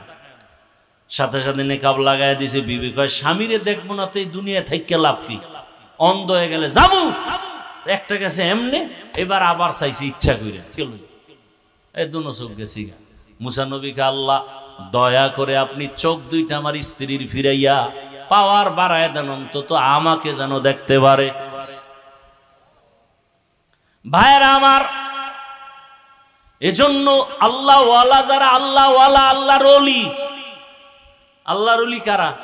গাঞ্জাখোর, মদ পান করেনেওয়ালা, তাকওয়ার চূড়ান্ত পর্যায়ে যারা চলে, এই আল্লাহর ওলি যারা, তাদের নজরের মধ্যে পাওয়ার আছে। পাওয়ার বলার সময় নেই, তবে দলিলটা নেন। আবার দলিল ছাড়া তো আপনি আউযুবিল্লাহ না পারলেও দলিল খুঁজেন, তো দলিল নেন। ক্বালা রাসূলুল্লাহি সাল্লাল্লাহু আলাইহি ওয়া আলিহি ওয়া সাল্লাম, ইত্তাকু ফিরাসাতাল মুমিন ফাইন্নাহু ইয়ানজুরু বিনূরিল্লাহ। আল্লাহর যারা প্রিয় বান্দা, তাকওয়ার আলো যাদের আছে, আল্লাহ তাদের এমন পাওয়ার দান করেন, অনেক কিছু দেখেন যা সাধারণ মানুষ দেখে না। চামড়ার চোখ দিয়া না, আল্লাহর দেওয়া নূরের আলো দিয়া তারা দেখেন। এক সময়ের সন্ত্রাসী রাসূলকে জবাই করতে যায় কে? সে কিন্তু এখন মুসলমান। এক সময় সে মদিনায় খুতবা দেন, খলিফাতুল মুসলিমিন। খুতবার মাঝখানে হঠাৎ একটা আওয়াজ দিলেন, ইয়া সারিয়াতাল জাবাল, ইয়া সারিয়াতাল জাবাল, ইয়া সারিয়াতাল জাবাল। এই সারিয়া, পাহাড় পাহাড় পাহাড়। ওমর মদিনায় বইয়া খুতবার ভিতরে ফট করে আওয়াজ দিছে, এই সারিয়া, পাহাড়। সারিয়া কই? কয় মদিনা থেকে 2000 কিলোমিটার দূরে ইরানে যুদ্ধ করে। কোথায়? কত দূর? 2000 কিলোমিটার দূর। সারিয়া আসার পরে জিজ্ঞাসা করা হলো, ওমরের আওয়াজ শুনছিলানি? সারিয়া বলে, কাছে বসে বললে যেমন শোনা যায় তেমনই শুনছি। ওমরের আওয়াজ পাইয়াই তো আমরা সতর্ক হয়ে গেছি। ওমর বলছিল পাহাড় মানে পাহাড়ের ওই পাশে দুশমন, সতর্ক। ওমরের আওয়াজে আমরা সতর্ক হই, আমরা বিজয়, আমরা নিরাপদ। এটা ফেরাসাত, এই পাওয়ারের নাম ফেরাসাত। হাদিসের ভাষায়, কোরআনের ভাষায় এই পাওয়ারের নাম ফুরকান। ইয়া আইয়ুহাল্লাযীনা আমানু ইন তাত্তাকুল্লাহ ইয়াজআল লাকুম ফুরকানা। এই পাওয়ার কোন গাঞ্জাখোরকে আল্লাহ দিবেন না, দাড়ি কামানেওয়ালাকে দিবেন না, বেপরদায় যারা চলে তাদেরকে দিবেন না, যারা চূড়ান্ত তাকওয়ার উপরে চলে আল্লাহ তাদেরকে দিবেন। ইন তাত্তাকুল্লাহ ইয়াজআল লাকুম ফুরকানা। রসুলের আদর্শ থেকে আর দামি কোনো আদর্শ নাই। ও আমার কলিজার যুবক, রসুলের রেখে যাওয়া আদর্শ কি পালন করবে হিন্দু বাবারা, খ্রিস্টানেরা, ইহুদিরা? জিব্বা নাড়ায়া সত্য কথা বলো, মানো আর না মানো, রসুলের রেখে যাওয়া আদর্শ সুন্নত মানবে কারা? কোন দেশের মুসলমান? বাংলাদেশের। আর বাইরের দি বাদ? তাহলে বাইরের দি বাংলাদেশ বাদ। হ্যাঁ, বুঝতে পেরেছি তুমি কি বলছো। দুনিয়ার সব মুসলমান মানবে, তবে মুন্সিগঞ্জ বাদ। হ্যাঁ, তা তোমার দাড়ি নেই কেন? দাড়ি কামাইলে বরকত যদি হয় একটা দলিল দাও, কোরআন হাদিস না, তোমার যৌক্তিক। যে হাফিজ ভাই যৌক্তিক দলিল আছে, দাড়ি কামাইলে চেহারায় বরণ উঠবে না, যৌবন বাড়বে, চেহারা খালি নূর বাড়বে, খালি এরকম দুনিয়াবি একটা দলিল দে, খোদার কসম আমি দাড়ি কেটে ফেলবো। আমি আমার কথা ক্লিয়ার, কোনো ভেজাল নাই।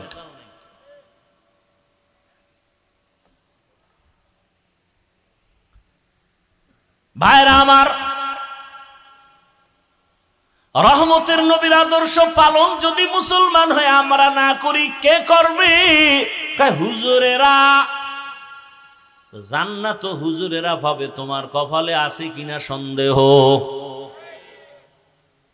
তবে না আলহামদুলিল্লাহ, সেদিন একটা যুবক আর্মির চাকরি ছাইরে দিয়েছে দোয়া নিতে। হুজুর আমি আর্মির চাকরি ছেড়ে দিয়েছি, দোয়া চাই। চাকরি ছাইরে কি দোয়া চান? কি করতেন? আর্মির চাকরি ছাড়লেন কেন? বারবার উপর থেকে চাপ দেওয়া হচ্ছে দাড়ি কাটার জন্য। আমি শেষ পর্যায়ে বলে দিলাম চাকরি ছেড়ে দিব, দাড়ি কাটবো না। এখন কি দোয়া চাও বলো? যুবক বলে দোয়া একটাই চাই, আল্লাহ যেন হালাল ভাবে রিজিকের ব্যবস্থা করে দেন। ও আমার যুবক বাবারা, আমি একটু আগেই কিন্তু বলেছিলাম হুজুর বানাবার কথা বলবো না, তাবলীগের কথা বলবো না, বলিও নাই।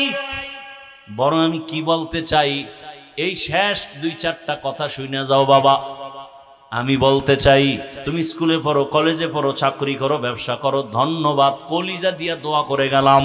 ওখানে লেখাপড়া করে ডাক্তার হও, ইঞ্জিনিয়ার হও, প্রফেসর হও, এসপি হও, ওসি হও, ডিসি হও, এমপি হও, প্রফেসর হও, মন্ত্রী হও, বড় ব্যবসায়ী হও, তবে দাবি আমার ছোট একটা, বেয়াদব হইও না। অনুরোধ, খুব কঠিন অনুরোধ। বেয়াদব করি হইও না, বেয়াদবি করিও না। বলবা হাফিজ ভাই বেয়াদবি করব না, কথার ব্যাখ্যা কি? আর বেয়াদবি করলে হবে কি? আল্লাহর জাতের কসম, যদি ডাক্তার হও বেয়াদবি করো, মরার আগে পঙ্গু হইয়া জুতার বাড়ি খাইতে খাইতে মরবা, কপালে শান্তি আর আসবে না। এখন শুনো, বেয়াদবি করবা না কথার ব্যাখ্যা। তিনটা জায়গায় বেয়াদবি করবা না, করলেই মরার আগে জীবন শেষ। তার মানে মরবি না, ধুকে ধুকে শরীর পচতে থাকবে। এক নাম্বার জায়গা মা বাবা, বেয়াদবি করলেই তোর পতন শুরু। দুই নাম্বার জায়গা শিক্ষক, বেয়াদবি করলেই তোর গজব শুরু। তিন নাম্বার জায়গা ওলামায়ে কেরাম মুরব্বি, বেয়াদবি করলেই কপাল শেষ, কোনো সন্দেহ নাই। এই তিন জায়গায় যারা বেয়াদবি করবে, মা বাবার সাথে যারা বেয়াদবি করবে, ও ডাক্তার হলেও কপাল পুড়ে যাবে, ও যা কিছু করবার জীবন শেষ, ধ্বংস হয়ে যাবে। আর যদি আদব রক্ষা করে মা বাবার দোয়া নিয়া, শিক্ষকের দোয়া নিয়া, আলেম ওলামার দোয়া নিয়া ডাক্তার হয়, দেশের প্রত্যেকটা মানুষ মাথায় উঁচু করে সম্মান করবে। আর যদি বেয়াদবি করে ডাক্তার হয়, তাসলিমার মতো জুতার বাড়ি খেয়ে দেশ ছাড়তে হবে। তাসলিমা নাসরিন এমবিবিএস ডাক্তার, কপাল এমন পুরা পুড়ছে যে লাশও বাংলাদেশে আসবে কিনা সন্দেহ। এত বড় ডাক্তারের এই হালাত কেন? শুধু বেয়াদবির কারণে। আলেম ওলামার সাথে চ্যালেঞ্জ দিছে, পারে না আগাইতে। মানুষ হইয়া ডাক্তার হইয়া পশুর চরিত্র অবলম্বন করেছিল। ঢাকা কলেজের প্রফেসর আহমদ শরীফ কবর হাসর মানে নাই, এই জন্য কবরও হয় নাই। কি যুবক বাবারা, কি মনে করছো? ঘুমের তুইটাই বলতেছি না, তোমার তো খবরও নাই। ঢাকা কলেজের প্রফেসর আহমদ শরীফ কবর হাসর বিশ্বাস করে নাই, আর কবরও হয় নাই। মরার আগে ছেলে মেয়েদের বলছে, আমার দেহটা কবরে দিবি না, আমি বিশ্বাস করি না মরণ হাসর কবর। ঠিকই ছেলে মেয়েরা লাশটাকে হসপিটালে দান করে দিছে, দেহ দান, কবর আর হয় নাই। ছেলে মেয়েরা জিগিয়ে যে বাবার কবর জিয়ারত করবে, সেই কপালও নাই। ভাইজান, এগুলো বলি কেন? আপনি প্রফেসর হইতে নিষেধ, বরং বাংলাদেশে আমি একা মাত্র তোমার পক্ষে বলতেছি, আর কেউ বলেন, কঠিন ভাবে বলতেছি। ডাক্তার হও, কলিজা দিয়ে বলতেছি, দোয়া করতেছি, ইঞ্জিনিয়ার হও, তো বেয়াদব হইও না। মা বাবার দোয়া নিয়ে আগাও, শিক্ষকের দোয়া নিয়ে সামনে আগাও, ওলামায়ে কেরামের দোয়া নিয়ে যদি সামনে আগাও, ইনশাআল্লাহ অল্পে সম্মান বেড়ে যাবে। এইবার ভাবতেছে হুজুর বুঝছি, কিন্তু এটা কেমনে সম্ভব? এবার ফাইনাল ওয়াজ, আর এতক্ষণ যা ওয়াজ করছি সব বাদ, এখন যে একটা পয়েন্ট বলবো, এটা তোমার জীবনের বড় ওয়াজ। ডানে বামে তাকাও, বিবেকটা খাটাইয়া দেখো তো, জীবনে আলিফ বাতা পড়ে নাই, আউযুবিল্লাহ পারে না এমন জেনারেল লাইনের যুবক স্কুলে পড়ে, কলেজে পড়ে, 5 ওয়াক্ত নামাজও পড়ে, তুমি সাক্ষী দাও আসেনি। এবার তুমি বলো, তোমার কপালে কাঠ বরদোয়া লাগছে, তুমি কেন পারো না? আমার কথা যুক্তি আছে না নাই? তোমার মতো যুবক র্যাব, আর্মি, পুলিশ, বিডিআরের চাকরি করে, 5 ওয়াক্ত নামাজ পড়ে, বলো তুমি পারো না কেন? কার বরদোয়া লাগাইছো কপালে? তোমার মতো যুবক রাস্তায় গাড়ি চালায়, 5 ওয়াক্ত নামাজ পড়ে, বলো তুমি কেন পারো না? তোমার মতো যুবক কৃষি কাজ করে, নামাজ পড়ে, নদীর মধ্যে মাছ ধরে, নামাজ পড়ে, ডাক্তার, প্রফেসর, ইঞ্জিনিয়ার নামাজ পড়ে, বলো তুমি কেন পারো না? অবশ্যই তোমার কপাল পুড়ে গেছে, কারণ না জানি বরদোয়া লাগছে। কোন সময় জানি মায়েরে কি কইছো, মায় মনে হয় কষ্ট পাইয়া লাইছে, আর সাজিমে বোধহয় কষ্ট চলে গেছে। না জানি শিক্ষকের সাথে বেয়াদবি করছে, না হয় এমন হতে পারে না? তোমার মতো লাইনের যুবক শ্রমিকের কাজ করে, 5 ওয়াক্ত নামাজ পড়ে। ওই যে একটু আগে ঢাকা কলেজের কথা বলছি, যাও একটা দিন ঢাকা কলেজের বারান্দা ঘুরে দেখবা, বহু ছেলে কলেজে ক্লাস করে, মাথায় পাগড়ি, বড় বড় দাড়ি, বড় জামা, মনে হয় যেন বড় মসজিদের খতিব, অথচ আরবি পারে না।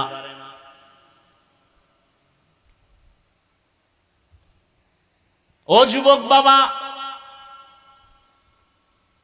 ডাক্তার হও, ইঞ্জিনিয়ার হও, মা বাবার দোয়া নিয়ে আগাও। মনেরে শুধু এতটুকু প্রশ্ন করো, রে মন, এত কপাল খারাপ কেন? হাফিজ ভাই তো আমাকে তাবলিগে যেতেই হবে বলে নাই, পীরের কাছে না গেলে জাহান্নামে যাব বলে নাই। আসলে আমার মতো যুবক যদি জেনারেল লাইনে থাকিয়া নামাজি হয়, আমি কেন পারি না? স্কুল কলেজে পড়ুয়া যদি নামাজ পড়ে, আমি কেন পারবো না?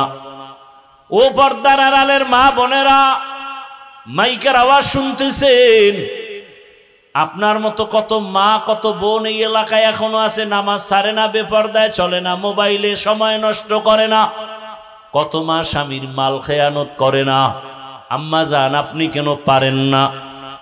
এতক্ষণ আপনাদের সন্তানদের যত বয়ান শুনাইলাম, এগুলো বাস্তবায়নের জন্য আপনার দোয়া লাগবে, আপনার সুন্দর আদর্শ লাগবে। আম্মা জানেরা, দুনিয়াতে ইসলাম ছাড়া আপনাদের সম্মান আর কোনো ধর্মে দেয় নাই। সব ধর্মে নারীদের উপরে জুলুম করেছে, একমাত্র ইসলাম নারীর মর্যাদা দিয়েছে। ও আম্মা জান, এই কারণে আপনার কত দাম জানেননি, বলার আমার সময় নাই। এ দুনিয়াতে রহমতের নবী আলাদা নবী, তুলনাহীন নবী, যার চেহারা দেখলে বরকত, যার গুণগান জীবন ভর বললেও শেষ করা যাবে না, সেই নবী আলাদা। আল্লাহ পাক যার আশেক, সেই রসুলের কত শক্তি, কত যৌবন। 25 বছর বয়সে রহমতের নবী বিয়া করলেন এক বিধবা নারী, 2 জন স্বামী বিদায়ের পরে তৃতীয় রসুল। আবার বয়স আম্মাজান খাদিজার 40 বছর, রসুলের 25 বছর। আবার আম্মাজান খাদিজা একাধিক সন্তানের মা আগে হয়ে গেছেন, এখন রসুলের ঘরে আসছেন। নবীর বয়স 25, আম্মাজান খাদিজাতুল কোবরার বয়স 40। আবার 2 জন স্বামী গত হয়ে গেল। নবী বুঝায় দিলেন, নারীর ইজ্জত ইসলাম ছাড়া কেউ দিতে পারে নাই।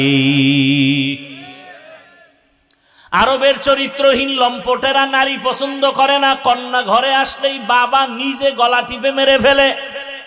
কত বড় জালেম! রসুল আইসা সেই নারীদের জুলুম বন্ধ করায় দিলেন, কন্যা হত্যা বন্ধ করায় দিলেন। নবী বললেন, আমি এত বড় দামি নবী, আল্লাহর এত পেয়ারা, আমার একটা ছেলে নাই, আমি 4 কন্যার বাবা। আল্লাহর নবী বললেন, কন্যার বাবারা, একটা কন্যা যদি পাও তুমি একটা জান্নাতের মালিক, 2টা কন্যা যদি পাও তুমি 2 জান্নাতের মালিক। আমি রসুলের একটা ছেলে নাই, আমি 4 কন্যার বাবা। কন্যাদের মর্যাদা বাড়ায় দিলেন কে? আল্লাহ রসুলের মাধ্যমে বাড়ায় দিলেন। কন্যাদের হত্যা বন্ধ করালেন, নারীদের ইজ্জত বাড়ায় দিলেন। আমার দেশের মায়েরা কিছু রাস্তায় নামছে মিছিল করে অধিকার আদায়ের জন্য, আবার এদের সাথে কিছু লম্পটেরা তাল মিলেন, আছে না নাই? আল্লাহর জাতের কসম, ইসলাম ছাড়া নারীর মর্যাদা কেউ দেয়নি। বুঝতে পারি না রে বাবা, এ কারণে উল্টা পাল্টা আওয়াজ।